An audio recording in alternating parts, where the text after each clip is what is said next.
Aha, just been to a roadshow. Lots of giveaways. Look at this USB sticks, power banks, all kinds of USB devices. Oh, what a hoard. Look at this. Yeah, look, all USB keys, all funky designs. Fantastic. Oh, lots of great brands here. I've even got one for LinkedIn and PayPal. And I've got one here for the ANZ Bank and Time, all sorts of fantastic devices. I love roadshows. I love finding that USB stick I didn't expect, especially when they're really big.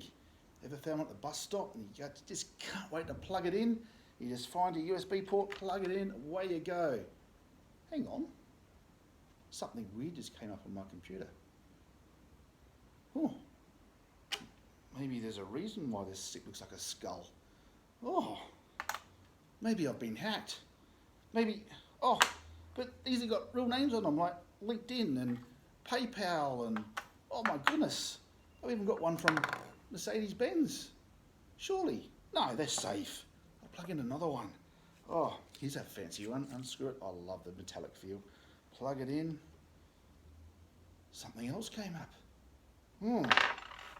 Oh, maybe I shouldn't be plugging in just random USB sticks. Maybe anything I find might be a Trojan horse. Going to roadshows and collecting USB sticks could be fun. Finding that odd USB stick on the ground, be tempted to plug it in, could be interesting. They come in all shapes and sizes. You've got slap bands, you've got credit card information ones, like so. Fantastic, all these little giveaways. But have you ever thought about what if someone was to sneak some malware on there? Funny about that, there's some great tools that I know about in the IT industry that we can use for auditing computers, where all we do is plug them in, it does the rest. There are things out there called rubber duckies. If you're interested, look it up. But yes, you can plug it in, you can take over a computer, and you can force keystrokes into the computer. Sounds like it's pretty techy, right? Not at all. You can actually use the software that comes with these tools to very quickly and easily program the stick to do whatever you want.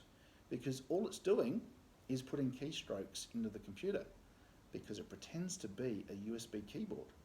So if you had a USB keyboard, anything you type will do something on the screen. Keyboards like shortcuts and things like that, you don't even need a mouse. You can bring up all kinds of windows and programs on the machine, and you can run all sorts of auditing when you're a good guy, or you can hack someone when you're a bad guy. USB sticks can be fun. Yes, I enjoy getting a 32 gig USB stick. I think fantastic, I can use that.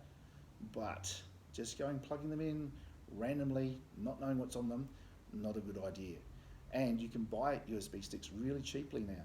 You can buy them for as little as $2 or $3 in bulk. And of course you can put any logo on there that you wish. You can put any malware on there that you wish. And computers these days can boot from USB sticks. So you need to be careful. Yes, it might make a fantastic USB stick, but it might also be better just as a slap band. Think about it before you plug it in. Think about it when you find something at the bus stop, when you find something on the footpath, when you find something wherever your deli is. Wherever you find one, just think about it before you go and plug it in, because your business is worth more than a $3 little USB stick that may actually hack you.